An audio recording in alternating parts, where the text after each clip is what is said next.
Pessoal da Arquibancada Tricolor, hoje nós vamos entrevistar o Dr. Calil Abdala, que é o candidato da oposição à presidência do São Paulo, né? Eleições que vão acontecer em abril. Vocês devem ter acompanhado aí a entrevista, né, com o Dr. Carlos Miguel, que é o oponente. Então nós estamos aqui com o Dr. Calil. Primeiro, fala um pouco da sua trajetória, né, da sua história com São Paulo e do seu trabalho aqui, né, hoje em dia, e o que te fez voltar, né, a querer participar ativamente da história de São Paulo. Na década de 70, me levaram para a Federação Paulista de Futebol e eu fui juiz do TJD em São Paulo. Era uma época muito boa. Durante 5 anos eu fui juiz do TJD com o Zé Hermílio de Moraes, e um ano depois, porque os mandatos do tribunal com o da federação não coincidiam, ainda fiquei um ano com o presidente Alfredo Mitidieri, que era do São Bento de Sorocaba, que foi presidente da federação. Então tive 6 anos lá. E o juiz naquela época, que hoje chamam-se auditores, naquela época era chamado de juiz do tribunal, era o Leonardo Mônaco do Corinthians, Joaquim Pacheco Cirilo, um professor de Direito da Faculdade FMU, todos faleceram. Só tem hoje um ainda, que era o da Portuguesa, que é um excelente advogado, José de Oliveira Magalhães. Magalhães até hoje advoga, está muito bem na profissão, e nós tivemos ainda, no Palmeiras tinha o Aquiles Vezoni, que foi presidente da Caixa Econômica, na época Caixa Econômica Estadual, depois virou Nossa Caixa. Então, era uma turma muito boa. Ari Silva da imprensa, que era também era jornalista, Ari Silva. Então nós formamos um grupo de 9 membros do Tribunal de Justiça. O Marcelo Portugal Gouveia, do São Paulo também.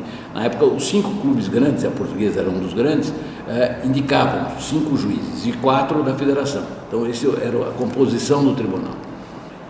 Vencido esse prazo aí, um dos advogados do São Paulo, era o Augusto Pereira, um senhor antigo, muito simpático, me levou para o São Paulo. E aí eu comecei a minha trajetória no São Paulo, acabei virando conselheiro. Naquela época havíamos, o conselheiro eram nomeados, não tinha eleição para esses cargos, e eu fui nomeado conselheiro e comecei a trabalhar. Me levaram como diretor, o Carlos Miguel era o diretor jurídico, e eu fiquei como adjunto dele. O adjunto é o auxiliar do titular. Em seguida, o Carlos Miguel, isso foi no mandato ainda do José Douglas Dalora como presidente. Quando o Dalora saiu, o Carlos Miguel ficou presidente de 1984 a 88, e eu fui o diretor jurídico então dele. De adjunto eu passei a titular. Depois disso, eu saí, foi o Juvenal Juventus foi presidente, e depois eu ocupei diversos cargos durante o mandato do pessoal que ficou da então oposição. E voltei em 2002, quando o Marcelo Portugal Gouveia voltou. Eu assumi também a diretoria jurídica do São Paulo, depois com o Juvenal Juventus, diretor jurídico, até que surgiu a oportunidade que o pessoal me procurou, falando: olha, nós estamos cansados, o Juvenal não está convencendo a nós estamos cansados desse tipo de coisa. O Juvenal foi um grande presidente do São Paulo, é inegável, não discuto isso, não nego esse fato. Mas tudo que persiste muito tempo, acaba cansando. E o Juvenal cansou, o pessoal ficou cansado.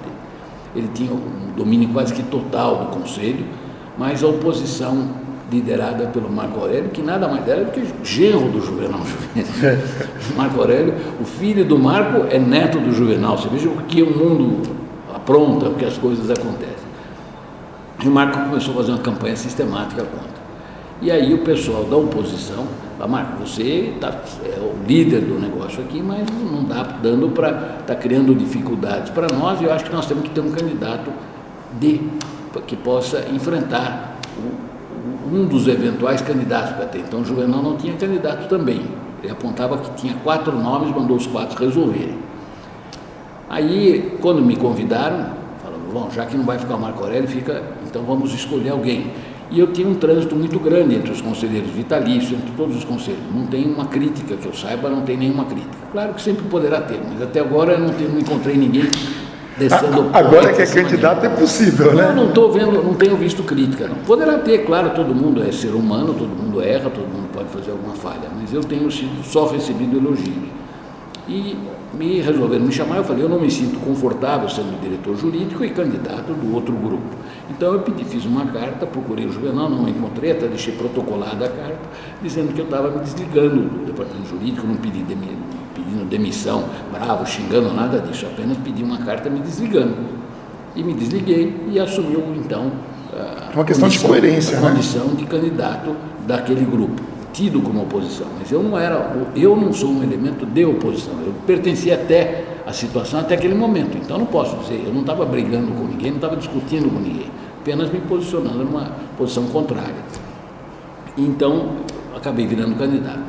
O Juvenal, que tinha indicado 4 nomes para resolverem entre eles, sentindo alguma fragilidade, talvez, nos 4 membros que havia indicado, tirou do bolso do colete o nome de Carlos Miguel Aidar, que foi muito meu amigo. Eu trabalhei com o Carlos, trabalhei não só no São Paulo, como na OAB. O Carlos Miguel foi presidente da OAB, eu fui presidente do Tribunal de Ética na sua gestão, eu trabalhei também com o Rubens Aprobato Machado, que era o presidente da OAB Nacional.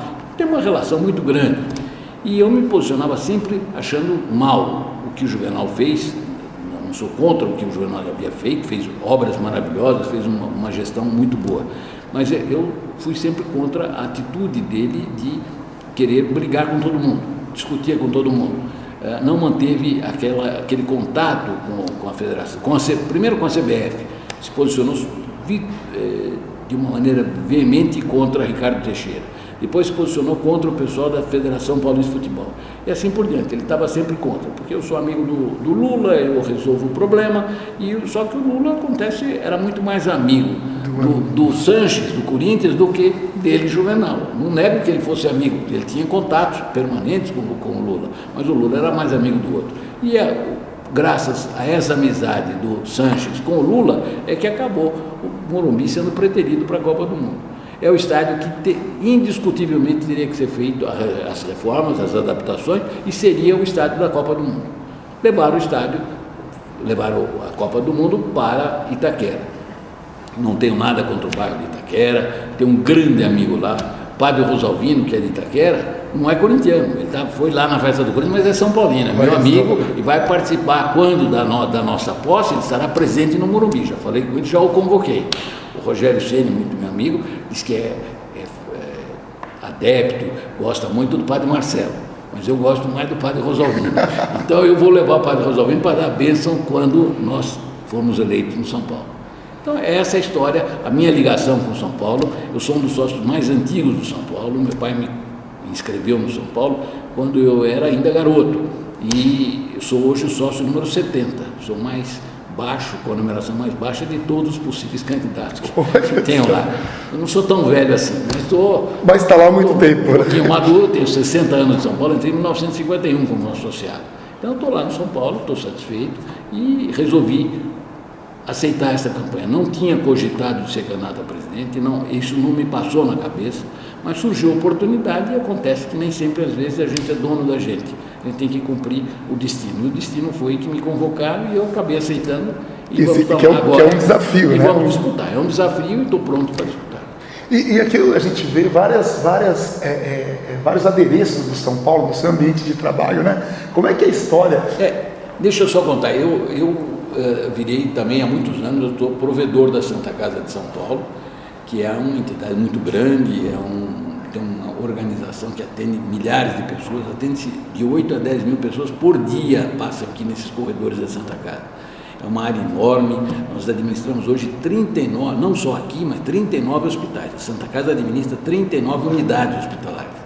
Tem o BS, às vezes não é hospital, mas é uma unidade básica de saúde, posto de saúde familiar, 3 pronto-socorros da prefeitura, que é o do pronto-socorro de Santana, pronto-socorro da Barra Funda e o da Freguesia Dó. Esses pronto-socorros da prefeitura são administrados pela Santa Casa. A Santa Casa administra 4 hospitais no município de Guarulhos, Franco da Rocha, onde tinha o Juqueri. Nós tomamos conta do hospital que tem na penitenciária de São Paulo. A penitenciária virou presídio feminino hoje. E lá dentro tem um hospital. Nós é que cuidamos desse hospital. Então, diante disto, estou contando fiz esse entretempo só para dizer o que foi, e na minha sala, na Santa Casa, eu fiz questão de trazer alguns quadros, alguma coisa que eu tenho aqui, as faixas. Eu participei da Copa quando São Paulo foi para o Japão, em 93 eu estive presente, em 2005 eu estive presente. Então aqui estão as faixas, campeonatos daqui, da Copa Sul-Americana.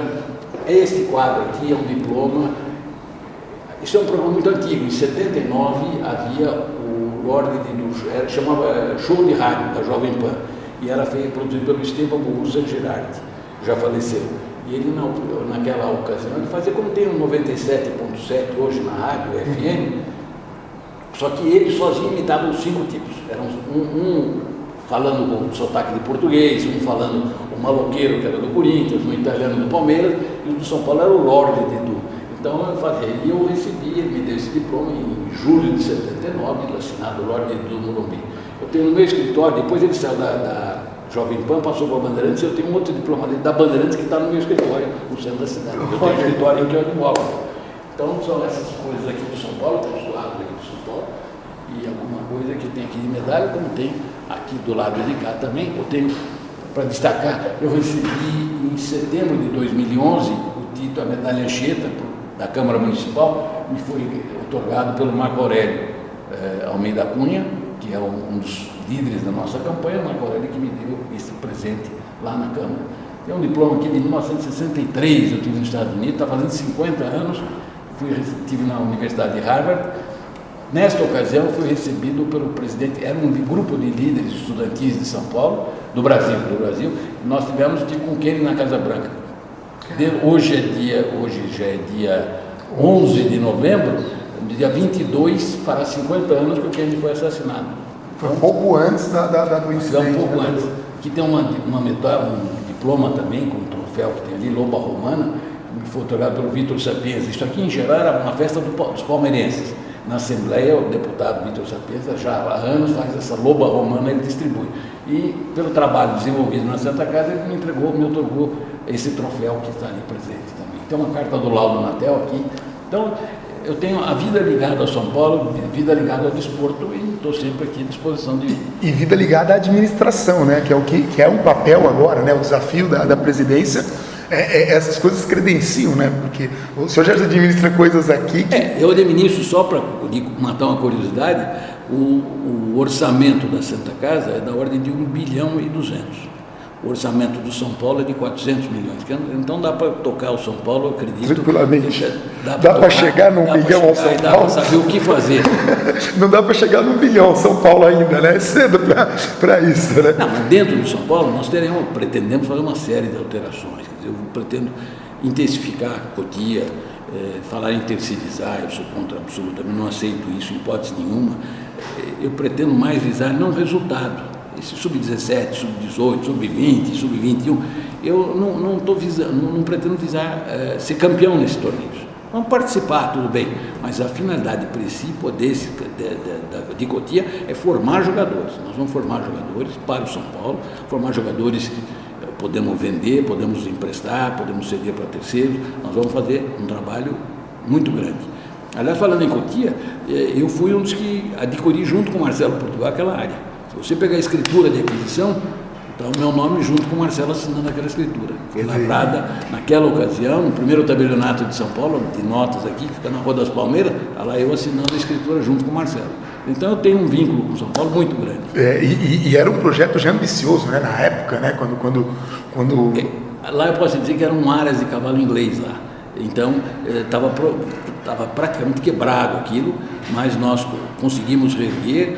O Marcelo começou fazendo ali uma série aproveitou as cocheiras, fez o alojamento dos meninos e assim por diante, foi fazendo. Hoje temos 11 campos de futebol, tem uma série o Refis de lá é maior do que o Refis da Barra Funda, então nós temos, é um espetáculo. Cotia é um negócio deslumbrante, eu tenho a impressão de que precisa de fazer um filme completo de Cotia. Sobre Cotia, né? Na esteira desse mandato do Juvenal, como a gente estava falando, o Juvenal foi um bom presidente e se destaca como um grande diretor de futebol no São Paulo. Mas diga-se de passagem que quando o Marcelo Portugal Gouveia era o presidente, o diretor de futebol era o Juvenal. Então ele é diretor de futebol bastante vencedor. Mas esse terceiro mandato teve esses desgastes das brigas, né? Ricardo Teixeira, foi Globo, foi Federação, que hoje até deixa a situação do São Paulo meio complicada, né? Veja a punição do Ganso pela Comebol, que ele não fez praticamente nada, ele foi afastar o sujeito que agrediu, o sujeito pegou um jogo e o Ganso pegou 2, né? Como melhorar essa relação do São Paulo? Né, com federações e tal, há um caminho para isso? Esse foi um dos motivos eu volto o São Paulo sempre foi tido como um time diferente, um clube diferente, não caía na mesmice dos demais. Hoje eu prometo a todos vocês que o São Paulo voltará a ser diferente. Nós vamos voltar a uma vivência como era. O São Paulo era tido um clube de escola, um clube de elite. Nós vamos ser não elite da população, mas eu digo um clube que vai ter a elite do futebol. Nós vamos cuidar de manter relações tanto com o presidente da Federação, da Conmebol, da CBF, e basta dizer que Marinho era um amigo nosso, inclusive. Quando nós vendemos o Careca, eu participava da diretoria do São Paulo, Marinho foi convidado, ele era vice-presidente da Federação, foi convidado e foi conosco para a Itália, quando nós vendemos. Tivemos juntos aquele tempo. Hoje, se você encontrar com o Marinho, ele falar, meu companheiro de viagem, é o termo que ele me chama, desde aquela época. Então, eu me dou bem com o Marinho. Marco Polo, presidente da Federação, naquela ocasião, era o advogado do Palmeiras. Quando estava no Tribunal de Justiça Desportiva, o Marco Polo era advogado do Palmeiras. Não tenho ligação com o Gobi, mas é muito fácil. O Gobi é um delegado de polícia, mas para ser delegado tem que ser advogado. Devo ter algum crédito para conversar com ele. Então eu tenho ligação com todo mundo, não tenho o menor intuito de brigar com ninguém. Não vamos criar dificuldades com ninguém. Pelo contrário, eu vou procurar acesso com todos os membros dos poderes do desporto brasileiro. E até mesmo os outros clubes, né? Porque a rivalidade é uma coisa que não deveria trespassar para os dirigentes, né? Eu posso até lhe dizer, o presidente do Santos foi meu colega de ginásio. O Luiz Álvaro Oliveira Ribeiro foi meu colega de ginásio, tem a mesma idade que eu. O ex-presidente do Palmeiras foi meu colega desde o ginásio. O Luiz Gonzaga Beluso foi meu colega. Então, eu tenho uma vivência com esse pessoal todo, dirigentes, ex-dirigentes, enfim, com esse pessoal, e nós não pretendemos discutir com ninguém. No caso do Juvenal, teve esse terceiro mandato, né? O terceiro mandato que, quando houve o apoio para o terceiro mandato, muito se pensava nessa capacidade que o Juvenal tem de tocar obras, imaginando que ele tivesse o caminho mais fácil para o Morumbi. Foi um erro esse terceiro mandato? Foi aí que aconteceu o desgaste? Foi nesse momento em que o Juvenal se perdeu por essa questão da centralização ou não? O senhor viu alguma coisa ruim nesse terceiro mandato? Porque na época parecia uma ideia boa, né? Todas as pessoas pareciam estar... Claro, não. O que eu sinto é o seguinte, o terceiro mandato poderia, no momento da eleição, ter sido uma coisa boa, mas ficou provado que ele pecou. O exagero, você ficar no poder durante muito tempo, causa problemas. E tanto é verdade que eu tenho dito que eu pretendo ficar no poder apenas um mandato. Eventualmente poderá até ocorrer uma reeleição, mas não, a minha ideia não é. Pelo contrário, até diminuir o meu mandato. Porque as eleições no São Paulo se realizam no mês de abril. E como eu vou ser eleito em abril deste ano, a posse é imediata em abril, iria até abril de 2017, que o mandato é de 3 anos. Mas se eu permanecer até abril de 2017, vai continuar na mesmice de hoje. Eu quero terminar o mandato em dezembro de 2016, antecipar 4, 5 meses para menos, e fazer a eleição, por exemplo, em setembro, outubro, e tomando posse do novo presidente no mês de dezembro. Por que isso? Para poder facilitar. Você ser presidente a partir de abril, você já encontra um campeonato em andamento, você encontra tudo já organizado, já em meio do ano. Eu prefiro fazer tudo o ano civil e começar no começo do ano. Sim. Se eu quiser esticar de abril de 2017 para dezembro de 2017, vão dizer que eu estou querendo aumentar, estou me aproveitando. Então, para não ter problema, eu desde já estou declarando, vou diminuir o meu mandato e terminar em 2016. Ainda que aconteça uma reeleição e o senhor fique... Ainda que aconteça, mas isso vai ser necessário terminar desde que o Conselho aprove, porque a minha ideia, o mandato realmente vai até 2017, mas eu não tentarei diminuí-lo para o mês de dezembro de 2016. Porque daí isso corrigiria... Tem até uma data boa, a posse seria, vamos dizer, dia 16 de dezembro, que é o dia do aniversário de São Paulo. De 35, né? Costumam falar de 25 de janeiro, mas também tem a data de 16 de dezembro. Então eu posso até usar essa data, não tinha pensado, estou lembrando aqui na sua presença, você que é um São Paulino tradicional, posso dizer que fazer isso, dia 16 de dezembro seria a data da posse. E aí, dia de 25 de janeiro, a gente pode colocar a eleição no dia 16, que é de 35, e no dia 25 toma posse, que é de 30 e pronto, né? Já fecha. Eu acho que dá para fazer isso perfeitamente e E é uma das ideias, tem diversas coisas que nós estamos pensando. Não existe uma plataforma para dizer eu vou fazer isso ou vou fazer aquilo, isso tudo ainda está em tempo. Não tenho, por exemplo, diretores nomeados, não tenho compromisso com ninguém, precisa ficar bem claro. Sim. Eu não tenho acerto com nenhum conselheiro e com nenhum associado e com nenhum dirigente. Eu tenho liberdade, a eleição no São Paulo é só do presidente, nem vice-presidente não é eleito. Eu pretendo ser eleito e eleito vou compor a diretoria. Só aí é que eu vou cogitar de nomes. Não estou cogitando de nenhum nome no presente momento. No caso, nem o Marco Aurélio Cunha, qual seria a função dele nesse caso? Vou verificar. Tá. Muito bom. Pretendo, claro, indiscutível. O Marco Aurélio é um elemento de proa, é um elemento que tem se destacado, é um elemento que tem me ajudado muito. Meu amigo particular me deu o título na Câmara Municipal. Tudo isso existe, claro. E eu gosto muito dele, é um homem que entende de futebol.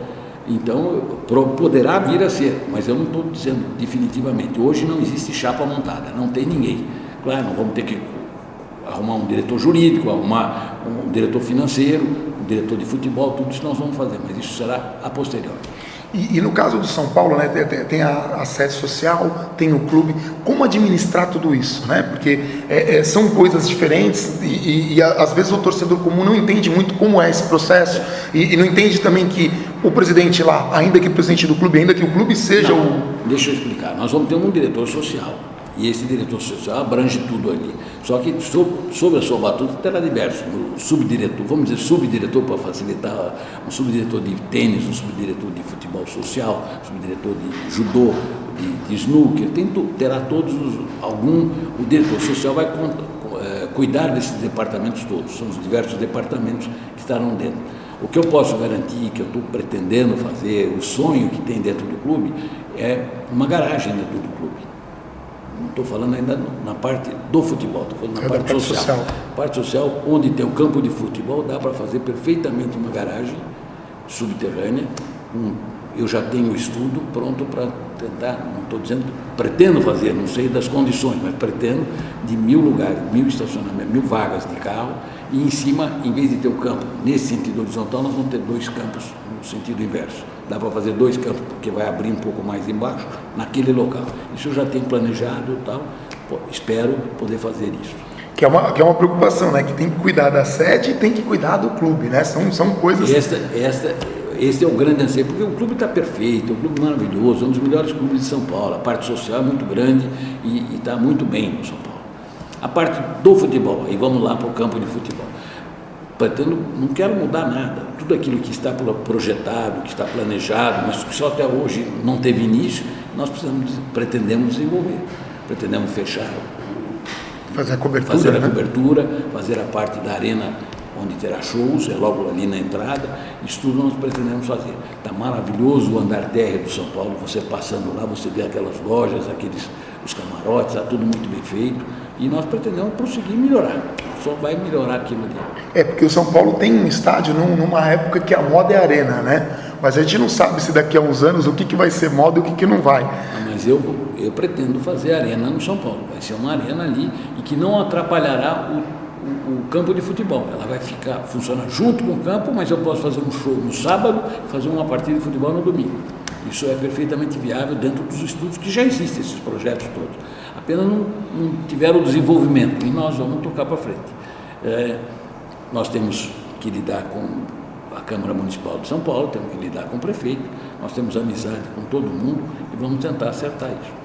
No caso da Copa do Mundo, isso atrapalhou demais o São Paulo, que parecia ser bom e com essa coisa do Morumbi ter sido apontado como um grande vilão, que precisava de reformas muito caras, e depois os caras constroem um estádio que sai muito mais caro do que... Eu entendo que a divergência do Juvenal com as autoridades desportivas, porque ele sempre se intitulou muito amigo do presidente Lula. Então, essas divergências com as autoridades desportivas, todas, desde o presidente da CBF até na federação, isso causou muito problema. Realmente atrapalhou e o Corinthians, que pretendia ter um estádio, vai ter o seu estádio. Se é da Copa ou não, pouco importa. Mas depois da Copa, passar da Copa, um mês de torneio, é o estádio do Corinthians que vai estar lá. E isso eles conseguiram, graças às discussões, aos entreveros do presidente Juvenal com as autoridades esportivas. Quer dizer, na verdade, o bom relacionamento poderia ter evitado, não que o Corinthians não conseguisse o campo de alguma outra forma. Eu entendo que ele deveria ter lutado para fazer a Copa no estádio de São Paulo. Obrigado nesse sentido. Disputado, criado viabilidade para o estádio do Morumbi. Que, indiscutivelmente, qualquer um dos dirigentes, se você conversar, eles falam que deveria ser no Morumbi. Ninguém quer dar um abraço a torcer, ninguém quer dar um abraço a torcer, ninguém quer confessar, mas todo mundo, eu já conversei com todos os dirigentes e todos disseram que a Copa deveria ser no Morumbi. Mas não vai, acabou, não vamos chorar mais. Não tem porquê. Isso fica na outra Copa, na próxima Copa que houver no Brasil, nós vamos estar lá com o Morumbi ainda vai estar velhinho, mas vai estar lá funcionando.